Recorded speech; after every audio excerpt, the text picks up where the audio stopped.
put my self view on. I so often forget to do that. Yeah, that was this.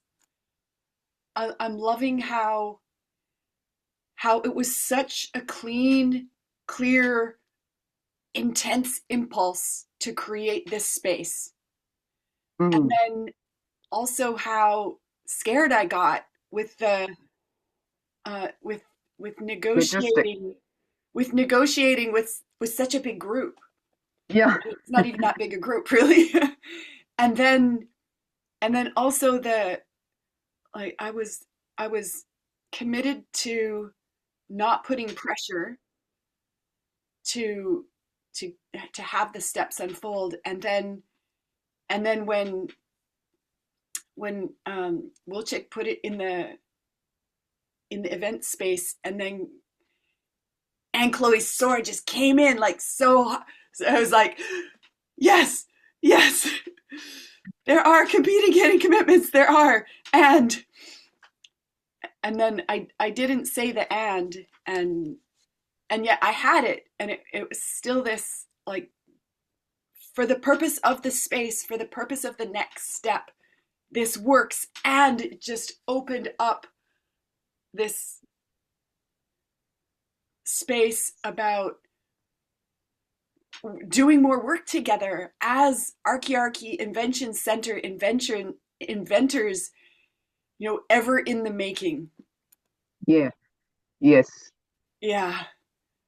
So, Yeah. I mean, this will lead on to similar things for other groups, perhaps too. And yeah. as you say, it's like an opening to more. Yeah. Yeah. Hello, Jacopo. Hello, Jakob. Hello, Welcome. hello Patricia, hello Nicole. Oh, thank you both for the parts that you've each played to to get here, and to get here, which also, yeah, has this like path opening up ahead into next spaces. And yeah, I want to can bring myself back from that into here and now with you to, yeah, to do what I proposed, which is to record as we each ask each other and share about these questions. And I put them in the chat. Can everyone see Mm-hmm. them? I don't know Mm-hmm. if, okay. And I propose, I mean, what I want to exist from this call is the recording, but also a cut up and use as you want file that you will each have as co-creators of the recording, that you can then use. You can edit it, you can turn it into what you want in order to just become more visible as Archiarchy Invention Center Inventors, and as space holders for other Archiarchy Invention Center inventors. Yeah. And as a first experiment, I'm just giving myself permission to do it badly, permission to make a mess, permission to want to do at the end of it a completely do-over experiment. And that's what I have. That's what I have as I land. What do each of you have?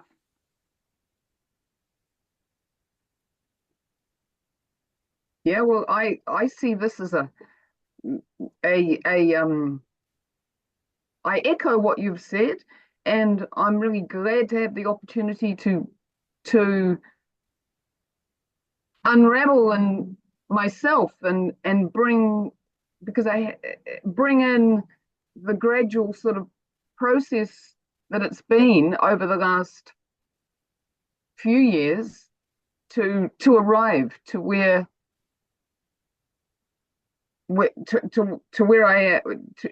I am, we are now, because I haven't really done that. So this is a fantastic opportunity to like, oh yeah, it started way back there, and then that happened and that happened.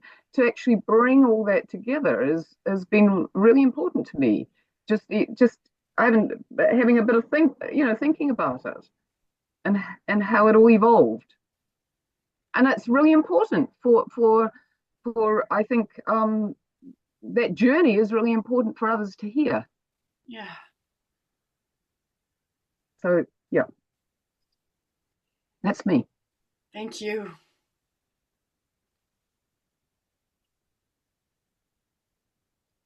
For me, is also an opportunity to start documenting actually the journey that myself and each one of us went through or is going through in the creation of OnTree, the creation of an Archiarchy Invention Center. And it is a way for me to bring into paper or into the physical world what has been so far. Yeah. So that there's more clarity within myself and also as a documentation for others. So it's a beginning of this process of documenting. Oh, yes. It occurs to me as I hear you, Jacopo, that I last saw each of you, I think 2 weeks ago. And I suspect things have happened with OnTree in the last 2 weeks. Will you give me a quick update about any news?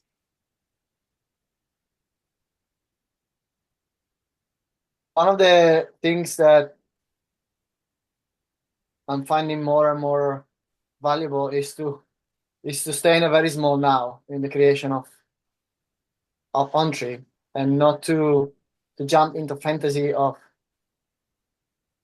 things that might or might not happen, but to stay really grounded into reality.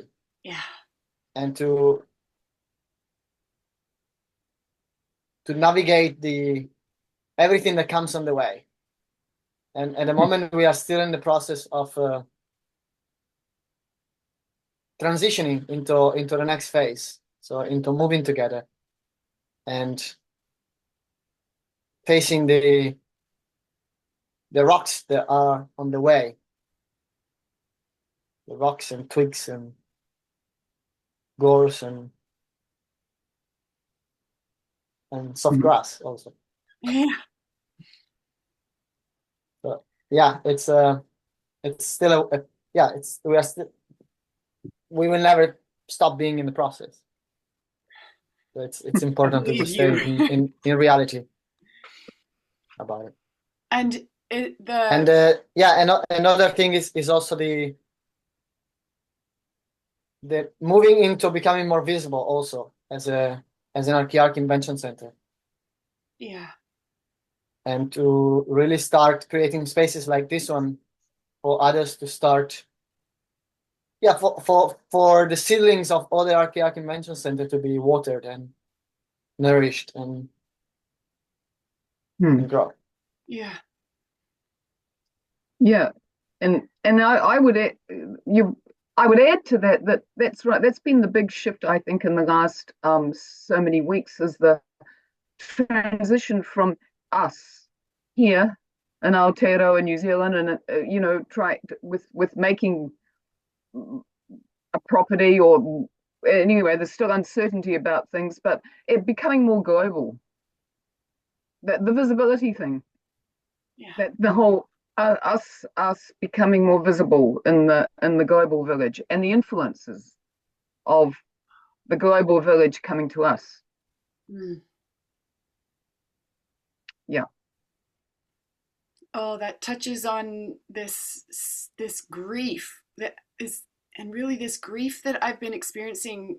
As much as sadness as it has in it, there's a lot of anger about how many projects genius edge workers have been doing for decades, where because they aren't more visible, because they're not connected with a group of experimenters who really have their backs and will kick their butts and who will hold space for them, their projects kind of die, and their wisdom and their experience is like pretty much lost.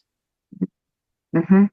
And I've been on fire about, I discovered a new identity for myself, which is that I am an apprentice to apprenticeship. And I am a stand for apprenticing to happen. Mm-hmm. And this was all part of the the the the distinction to start replacing yourself already. You know, at the beginning, start already. Who is my apprentice? Who will replace me when I move out from here to do the next thing? Mm. And Yeah. and that in this dance of apprenticeship, it's not an old map of apprenticeship like modern culture apprentice. It's hierarchical. The master has an apprentice and the apprentice does the shitty work for the first number of years. It's not like that at all. There's a new map of next culture apprenticing, Archan apprenticeship, and it's a winning happening space, and it's a toroidal space already between two people, where instead of one person being up here and the other person being down here, there's this swirl of, and it's multi-directional. You know, feedback and coaching goes both ways. Space holding goes both ways. It's not the one who's apprenticed to is holding the space for the apprentice who's not holding the space. This is the old map, and I love it. And how big a part visibility plays, and how much of my box gets like its buttons pushed and my hooks hooked when I dare to show up in the world saying, who wants to be my apprentice? With all this fear that I'll be projected on as thinking I'm better or yeah.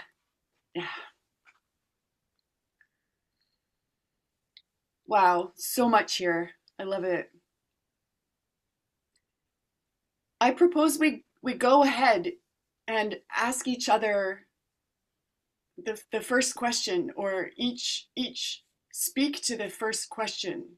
And I will start by asking you, Patricia, how did you come to realize that the job of Archiarchy Invention Center Inventor is on your bench? Okay.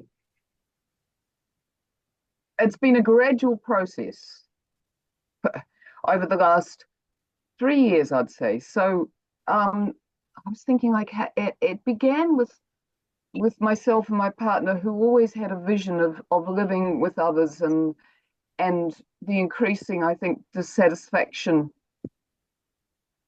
as I did my first ETB and then labs, the increasing dissatisfaction with modern culture. Yeah. Like growing and like, okay, this is not how I want to, apart from, I mean, there was like, it's not how I want to grow older. This is not what I want to do. We all, and then me and Anna was the trainer, and we did our first ETB, and a group began, a PM group that met regularly every month, and Anna would come over. She would stay at our place with Renee and I, and we started talking about living together. And we started drawing on paper how physically a place could look, and where the river would be, and where the buildings would be, and what we wanted, and it was like, wow, she wants what we've been talking about wanting, but here's the first person who seems to be saying, I want it and I'm ready and let's do it. So then we started looking at land, and we started looking at different existing communities, like Riverside and over anyway. But we started looking, and then we realized that mixing, and we put forward a few proposals to these places of having a chunk of their land, and then we realized that mixing contexts wasn't going to work. Mixing a PM context with what was already existing wasn't going to work. And what happened next? Then inviting people like Jacopo and Maria Rita, and then started what we called Conversaviews. And a year ago, I think, you were the first Jacopo to have a Conversaview. Yeah. We nabbed him. We were Anna and we were all staying in the same place, and Jacopo walked by, and it was like, okay, come here. We got some questions to ask you. And yeah, so then there was like 2 or 3 months of Conversaviews with people we'd, how about this person, or that person had said, hey, I'm interested in this, and people who had been in trainings and labs, and it was like, yeah, we have a yes for that person. And what happened next? That was a year ago, and since then there's been like building connections together. Once we had a sort of a group of 6 or 8 or 10 adults and some children, and forming a codex which has been revisited and clarified, needs upgrading all the time, and looking at land here and looking at land there. And I sold, Renette, my partner and I sold our house, I left my job. This was at the end of last year, left my job. Patricia, I'm just going to pause you for a moment. So, like, a lot happened in these past 2 years for you. There's a lot that shifted from your previous life to where you are right now. Yes. And the question is really like, what is the fire that made you step into this new identity? That made you step into becoming an Archiarchy Invention Center inventor? Mm-hmm. What is the fire in you?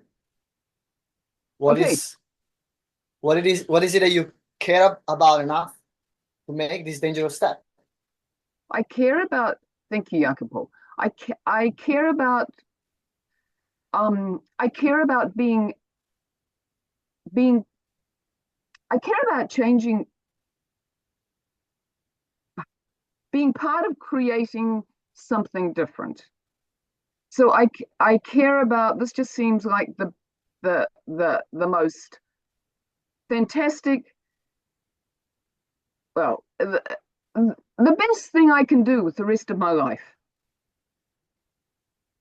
To bring my resources and to collaborate with others to create a new way of living,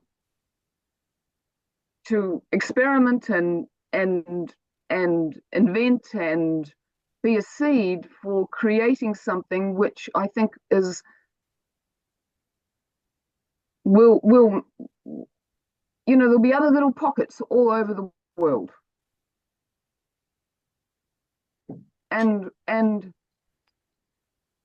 yeah, I care about this, like, I can't describe anymore, but it's like, like I said, it's the best thing I can do with the rest of my life. Thank you. Yeah. Jacopo, thank you for bringing the clarifying question for Patricia to speak into. And I got this clarity about, I didn't set a context for how much time and so, yeah, I love it. This just going with it not being perfect right from the start, being perfectly imperfect right from the start. And Yeah.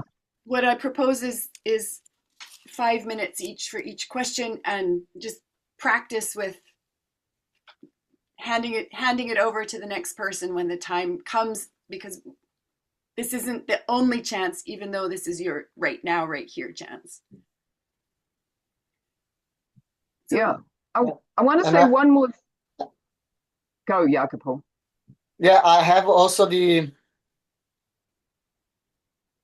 wish to be able to also break the 5 minutes, in the sense that if things are rolling, then to just go over, because yes, this is also part of creating an Archan Invention Center, is to go past these limits. yes, Yeah. Yeah. Yeah. I love it. Yes.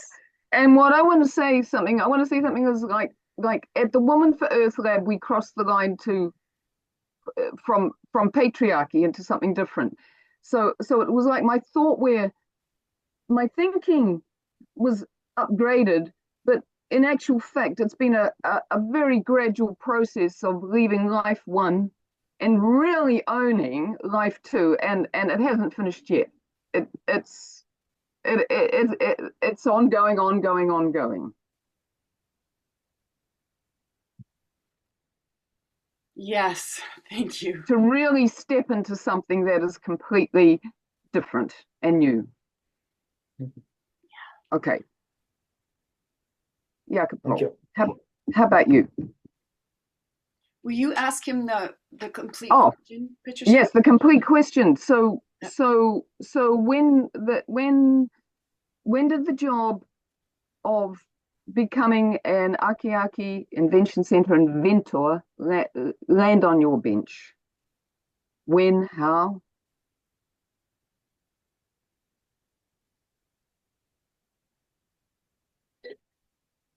It landed on my bench before I could actually notice it. And the moment I started noticing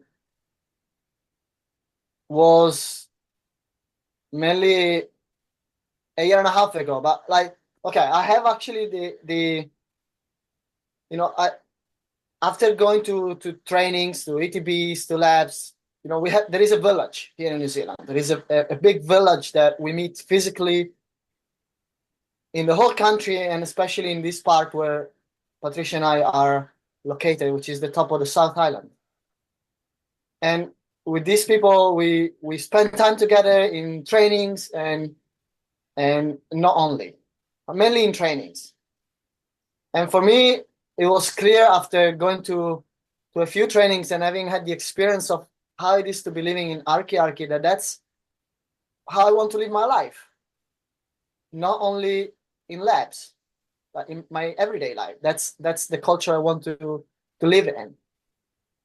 That's the way I want to relate with others, with other people, with children, with women, with men, with Gaia. That's my life. And I want that to be all the time, not just 4 days every few months. And for me, when the first spark of the possibility of creating a center where ongoing experimentation and exploration and discovery of how it is to be living in Archiarchy sprouted, I just like, okay, that's what I want to live, or that's what I want to create in this ongoing, evolving discovery space amongst people who are also committed to do the same, working in the same context, and rooted in, like, committed to be the commitment to radical responsibility.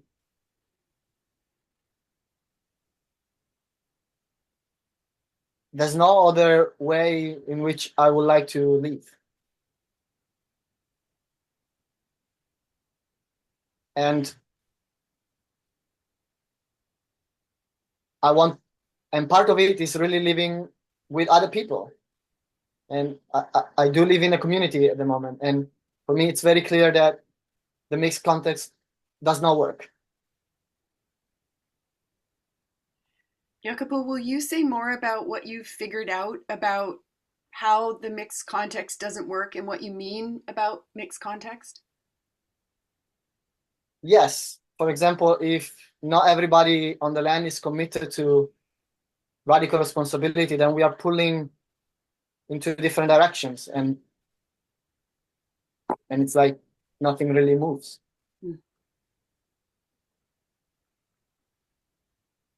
Mixed purpose. And yeah, it doesn't work for the kind of life I want to live in.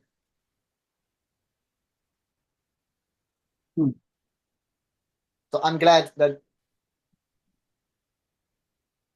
to be creating something different with Patricia and Renee that is hiding behind the curtain now. She's hiding behind the curtain, and she'll be there tomorrow. Hello. Yeah. I want a dress to wear. Oh, she's got to come in to get dressed. Oh my God. I'm not getting dressed in front of you. I just have to choose a dress. Okay. Come on in.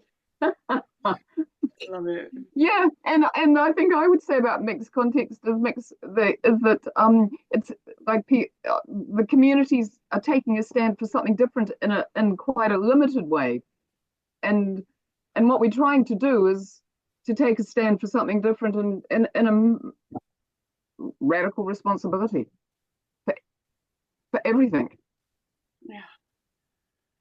Yeah, I bet we'll get into that a bit more with some of the other questions. Jacopo, what else do you have about how it is you came to realize that you are an Archiarchy Invention Center inventor?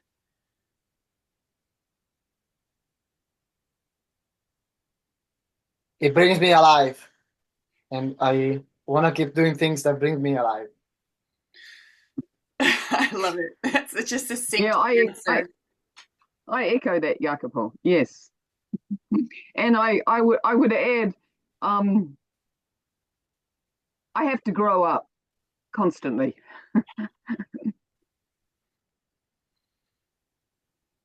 Yeah.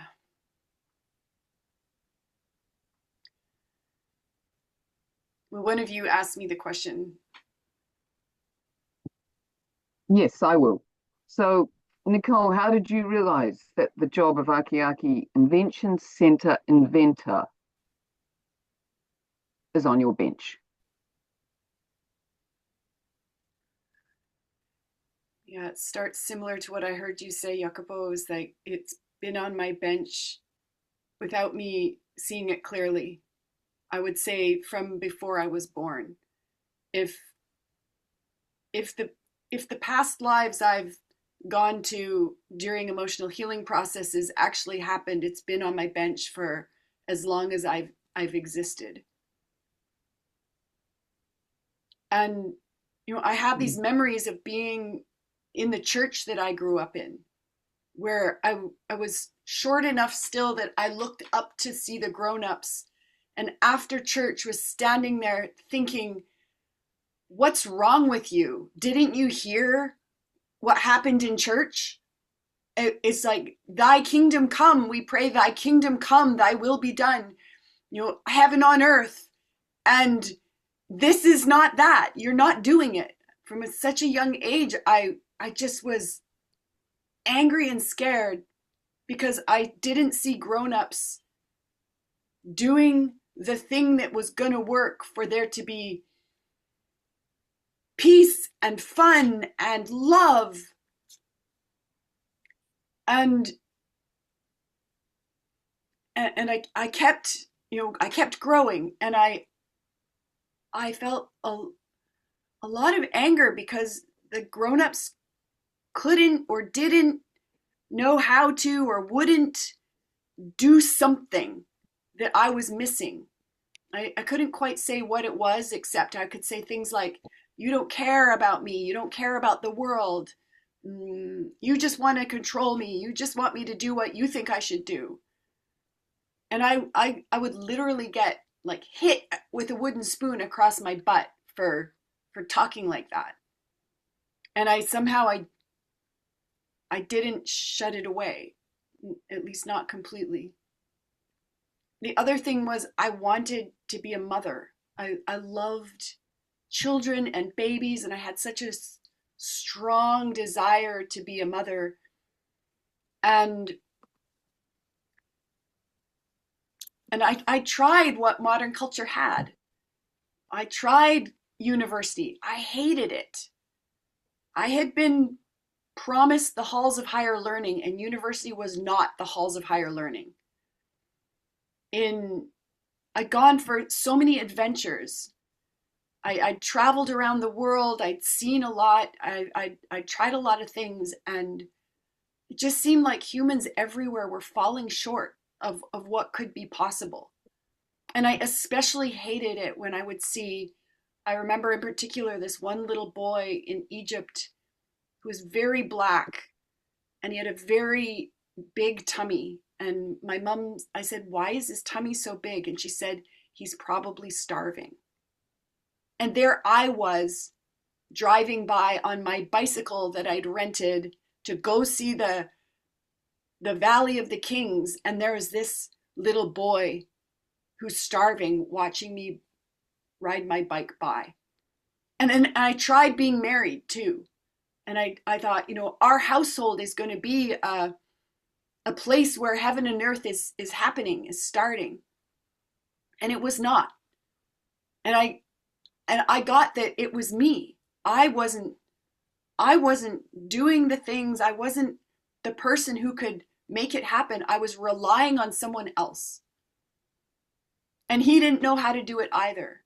And then we were surrounded by this stupid bullshit culture that just perpetuated this war between us and war between us and our children. And I didn't want it. And I had all kinds of,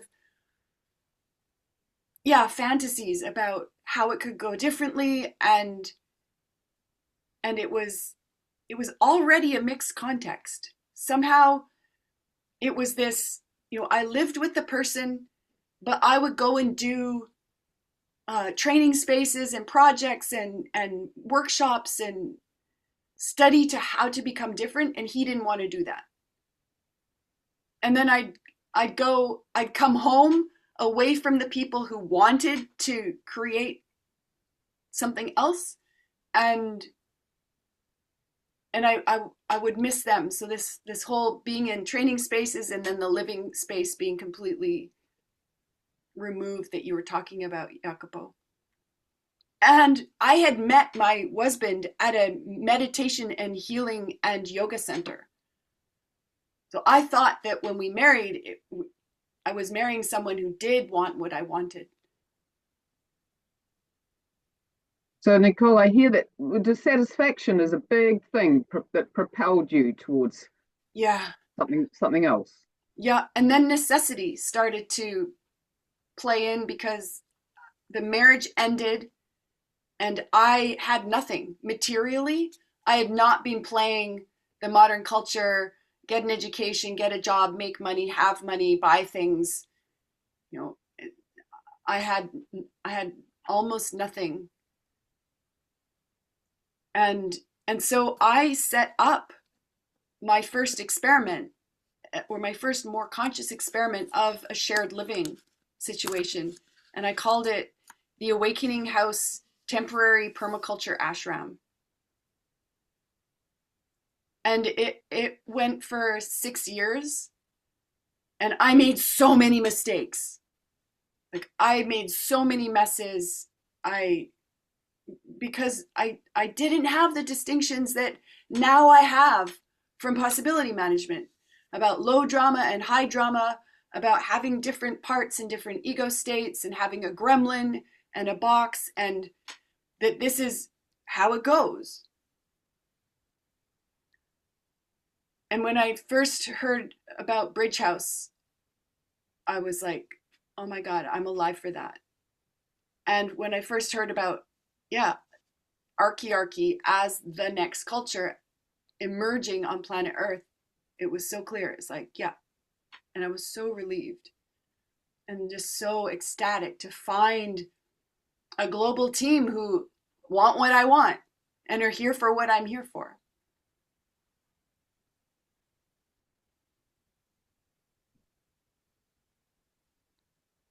Nicole, will you share some of the mistakes that you mentioned about your first experiment? Yeah, this is actually the second question. What have been some of the big beeps that shifted you further into this identity?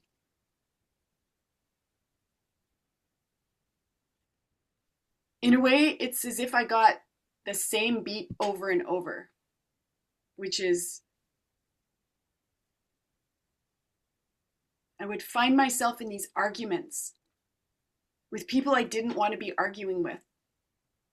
I wanted to be creating with them, and yet here we were arguing, and I couldn't not argue. I couldn't not just keep the argument going.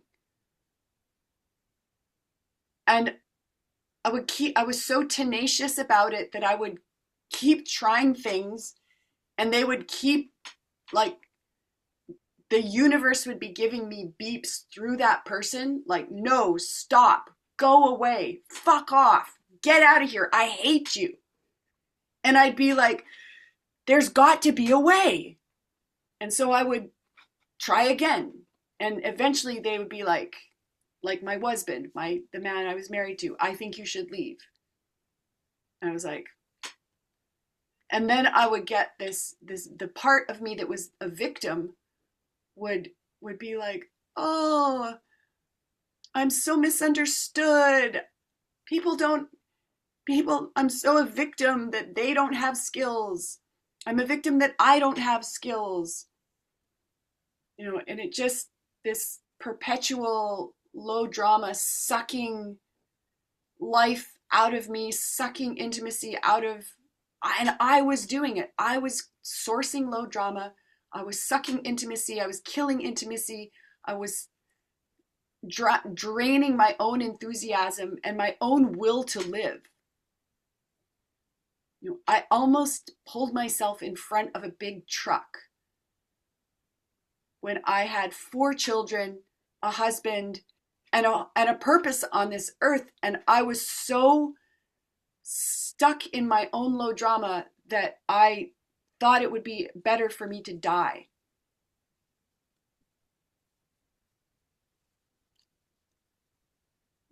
And also, as I learned new things and got some training, you know, including in the meditation and yoga work that I did, including in sociocracy and nonviolent communication and 5 rhythms dancing and circles, lots of circling, sweat lodge. I tried so many things to build whatever I thought it would take so that I could be the person I wanted to be. And so the relational spaces and the teams, they would last longer. But then there would come whatever limit in me that I couldn't yet do or couldn't yet not do according to whatever pattern. And in 2019, I guess by 2019, I had made myself interesting enough to Echo that Echo was like, here's the doorway to possibility management. And I dove right in and I just was like, what? And I hadn't been able to read a book, like a nonfiction book about how to create community or become the person who could create heaven on earth. I hadn't even been able to read more than a few pages in one of those kinds of books before I was just like pissed. I'd be like, this is all old. There's nothing new here. And suddenly I'm reading Building Love That Lasts and I'm reading Conscious Feelings and I'm like, every sentence, every paragraph was just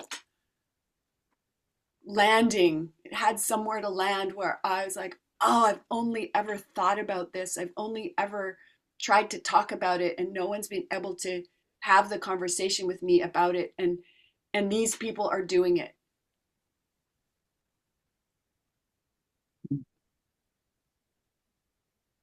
And then since using possibility management, the main beeps have been when I give my center to how it should be because possibility management says so, or because I make that up. This is a total projection. So turning possibility manager and PM trainers and other possibilitators into my new persecutors, or into somebody else's persecutor, and then I am trying to rescue them by making possibility management bad and wrong, or the trainer bad and wrong. Yeah, and I think I've made some change in that, especially the last year or so. But that's after 4.5 years. I've been studying and using possibility management for 4.5 years. Hmm. How about you, Jacopo? What's some of the big beats that have shifted you into your identity, into this identity of being an inventor? Will you repeat the question, Patricia? What has been some of the big beats that have shifted you further into the identity of being an Archiarchy Invention Center inventor?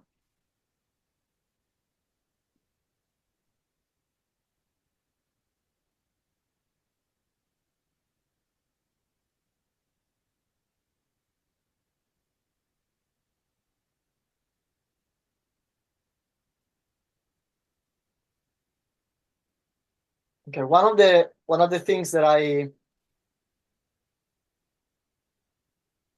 am facing, it's really this shift of being part of the creation of this project, from being about me to being about a bigger purpose. And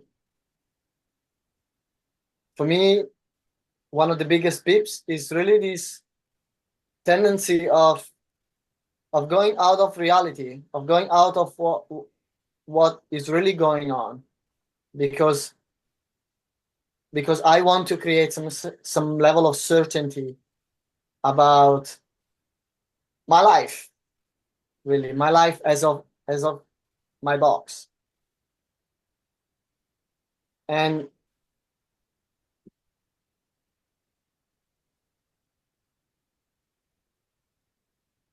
it's really this, and it's an illusion. It's like the constant beep that I'm getting is that it's an illusion for me to keep trying that, to keep trying to create some level of certainty so that my box can feel safe about creating an Archiarchy Invention Center, because it's nothing about being safe or about creating some level of comfort, creating a life for Jacopo.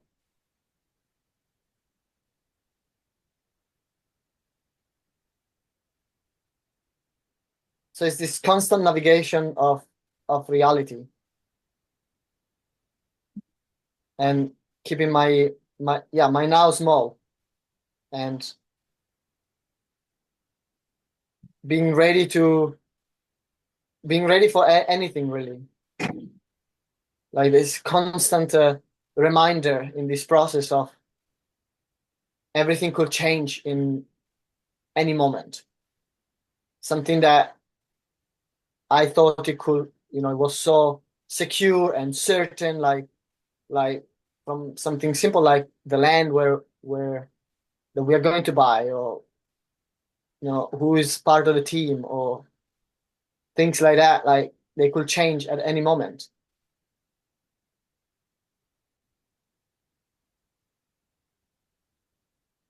And yeah, so it's a constant letting go of this illusion.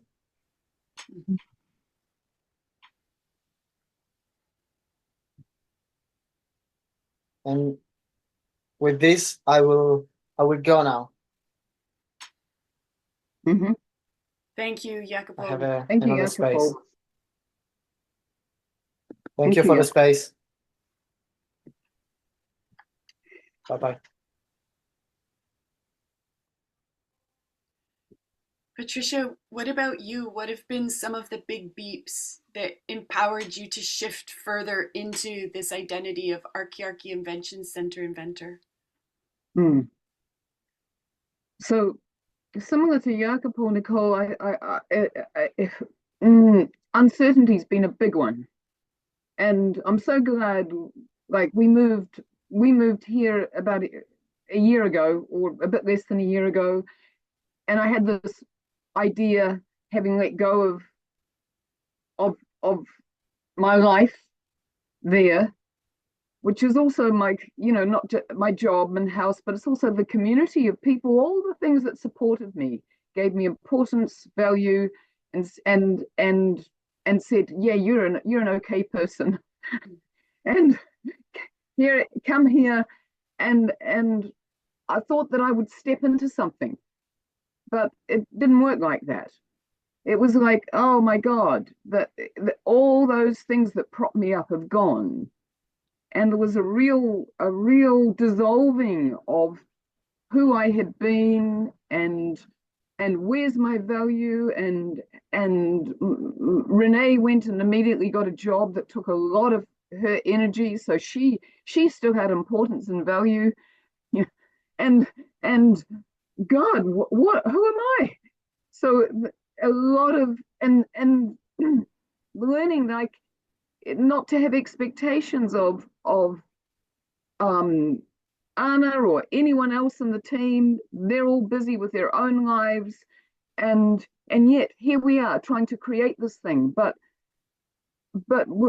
everyone's busy and everyone's got other things happening in their life. So how does this work? So it's a real process of dissolving, I would say, the identity that I had, and then finding something, finding a different, an essence, or a me that had been there. But yeah, so that letting go, living with uncertainty, not having expectations, and letting go of my own driver and pressure, and something you said about that was another one, a big beat, that I should do this, turning PM into a should or a have to, allowing it to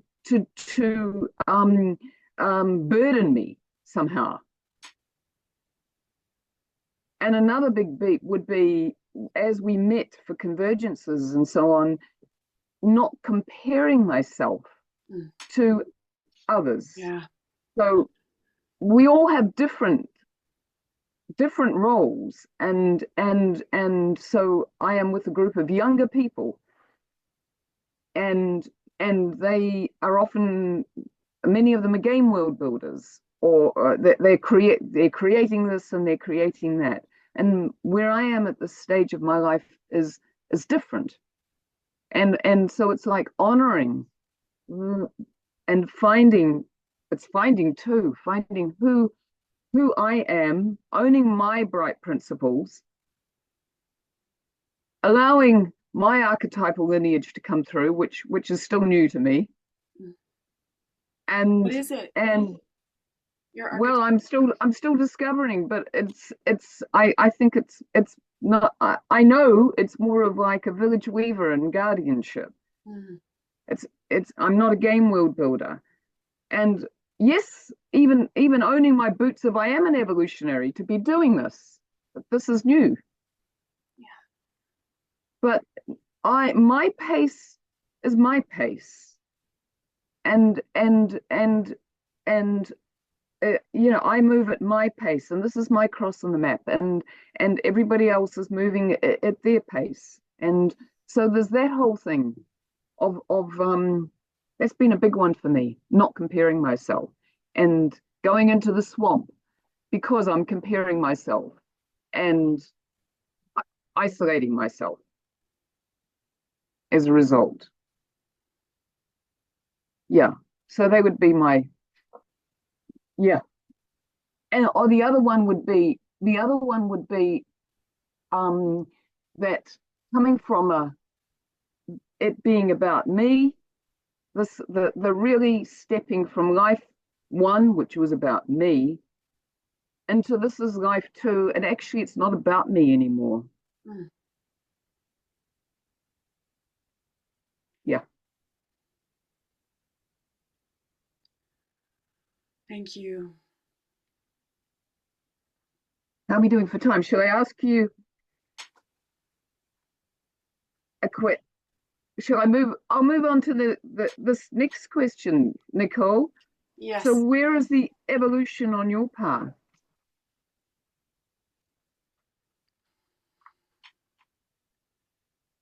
Where I'm at right now is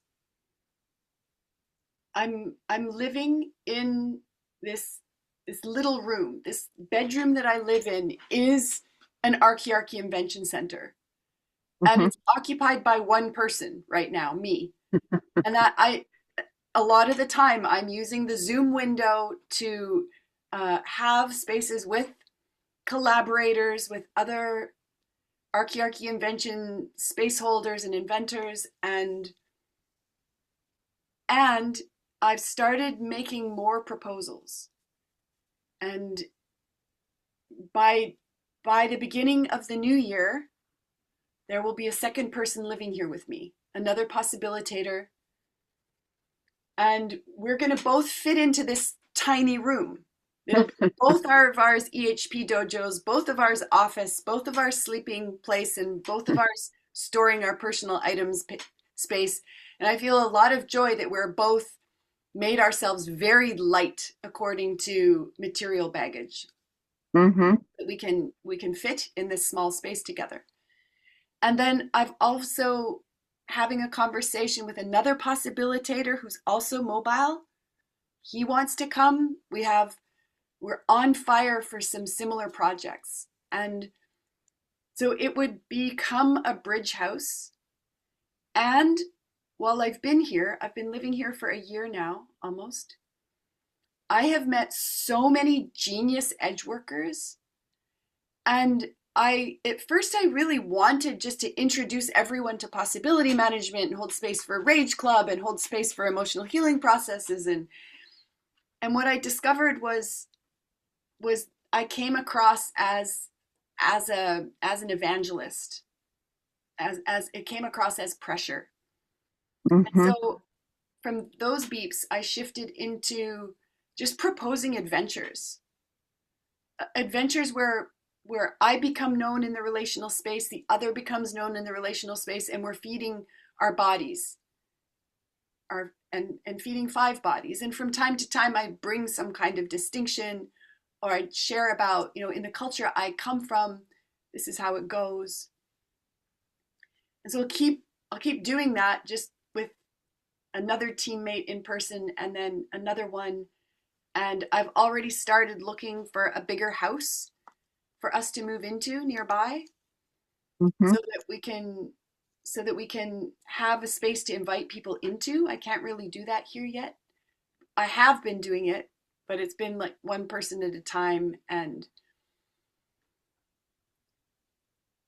yeah, tonight is the first possibility team call that Laura, who's coming, and Melissa, who lives not far that way here in Western Canada, we've teamed up. We teamed up for the purpose of creating an Expand the Box in April in Western Canada.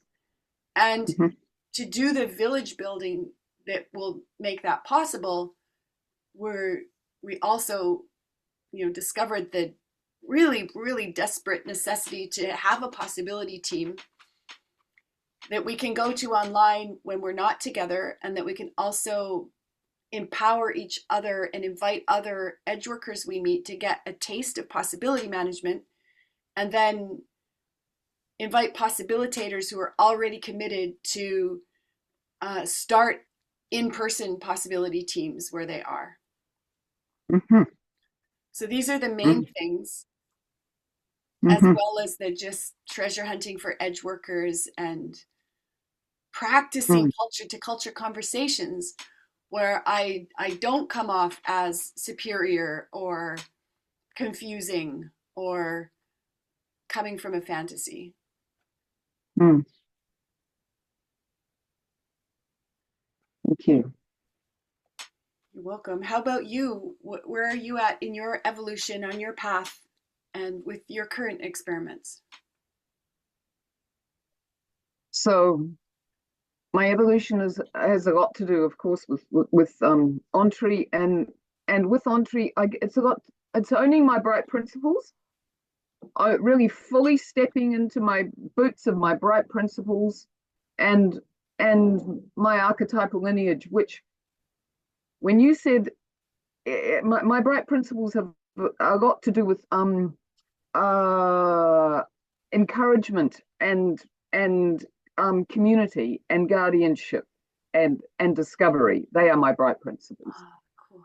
So I realize that they're a lot to do with they really fit with this stage of my life too, where I see myself as I don't have the right word, but really helping others to fly, encouraging others to fly, and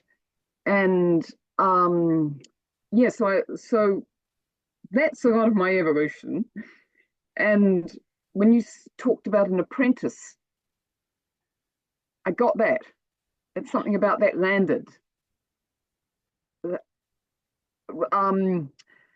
What's the word? Replacing yourself. Constantly replacing yourself. And my experiments, it's in my experiments and in my relationship, there is Renee and I are experimenting of like we've been doing decontamination. So there's an unmeshing, Yeah, and happening. And I had my first rage day in the weekend where I collaborated with another woman. oh. In actual fact,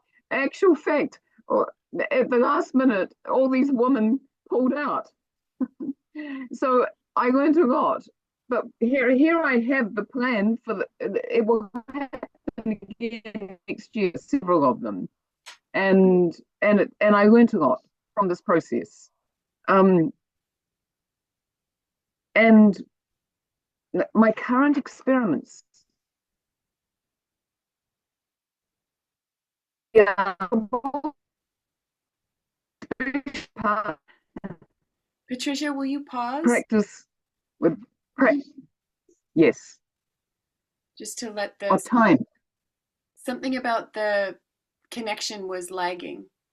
I think it's done now. Go ahead. Okay. To be unhookable, to keep being more adult, to keep creating a gap, and so that reaction doesn't happen, something else is possible.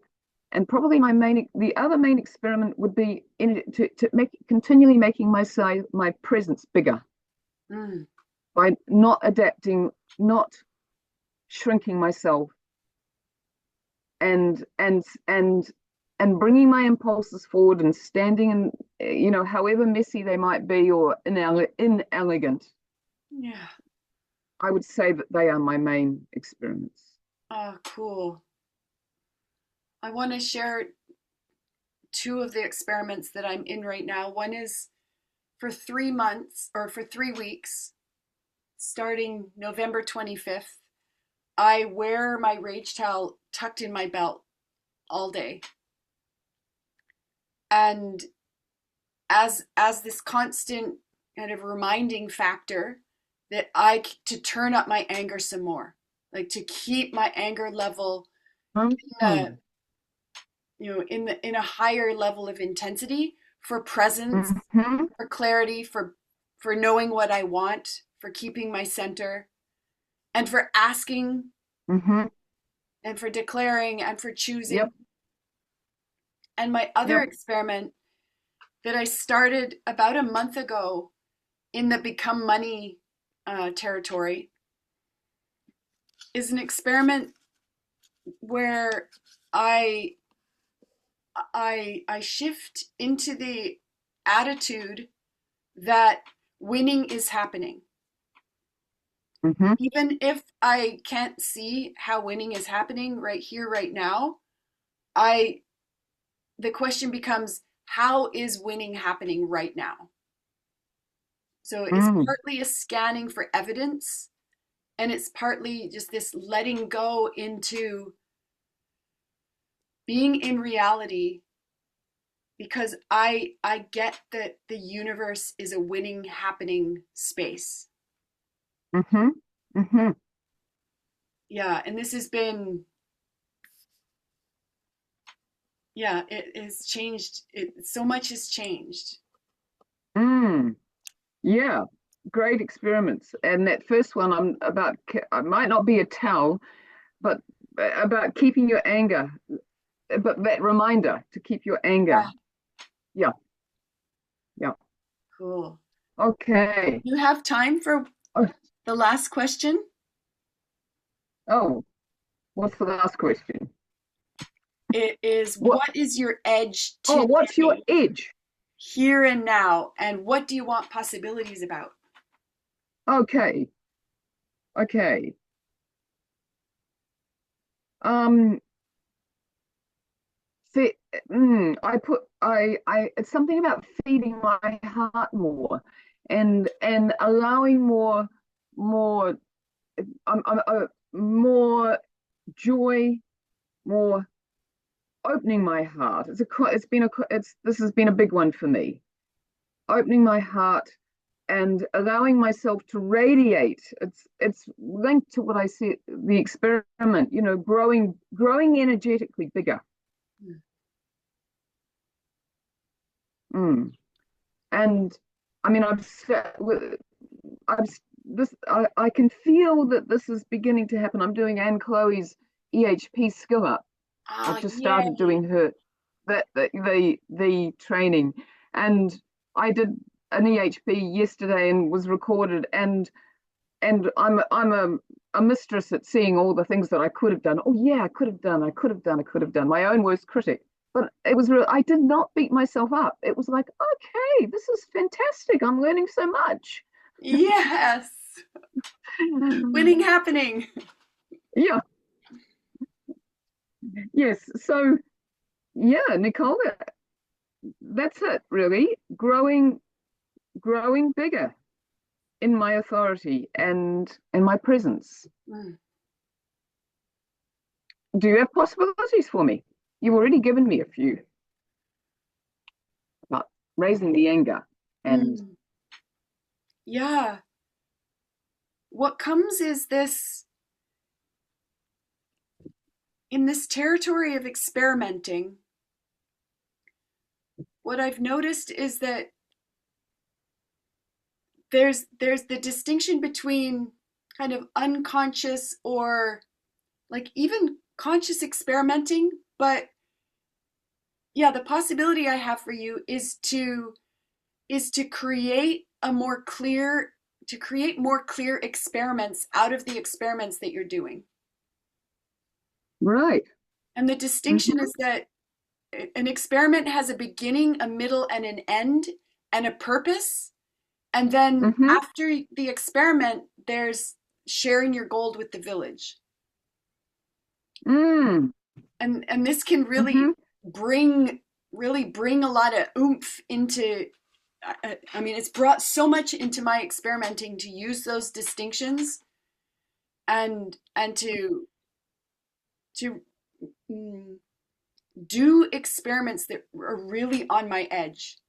I noticed I was in a call space a few days ago, and they gave this process, and then there was this experiment was offered to do blah blah blah from the process for the next 21 days.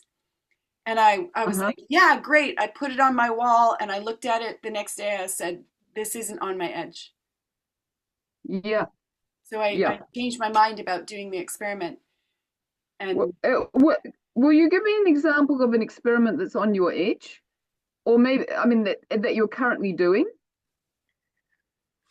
yeah, I'm doing the experiment of creating of redesigning the game world, the work that I'm doing, so that it becomes something that, rather than doing it only with my team and locals, that it is with people who visit the Sunshine Coast. And the experiment is to create this kind of revised version of my work and send it in to a group of people who are going to be granting are going to be choosing 3 people to give money to and give mentorship to a project so that it can grow and it can happen. And it involves the tourism game world around here. Mm-hmm. And so this is so on my edge, because Mm-hmm. I have a story that there's no place for me in the modern culture system of systems. Mm-hmm. And I also have a story that goes with that therefore I don't make much money, because I can't Mm-hmm. make myself valuable to the system of systems, so they don't flow money to me. Mm-hmm. And so, Yep. yeah, creating this, and part of it's, it's like a lot of the things you talked about earlier, not making a fantasy, not becoming reliant that I win, like to stay in winning happening, so that even if I don't get the bursary, that it's still, winning is still happening. Mm-hmm. Mm-hmm. Yeah. Yep. Thank you. I really get that the clarity of an experiment, and the beginning, the middle, and the end, and sharing. Yeah. The report to the villager as an experimenter, Yes. as a researcher. Yeah. Yes. Yeah. Yes. Thank you, Nicole. Thank you. And there's going to be another one tomorrow, Yes. and we'll check in. I think Ava are going. I'm pretty sure that anyway, more people will be there. I think Yes. Renee is. Great. Yeah. Yeah. And Yeah. then in the group, we'll keep going the conversation about the competing hidden commitments space next week. Yes. And what else do we want? Yeah. Yeah. Yeah. Cool. Yeah. Thank you for having her back. Thank you for having my back. I couldn't do it without you. Okay, and I will maybe see you tomorrow. I might be there again tomorrow. Oh, cool. Yay. I love it. Renee and I have to be there. Well, I said I need to be there as a representative of the intergenerational community. Yeah, I love that. Cool. Okay. All right. Goodbye for now. Goodbye for now.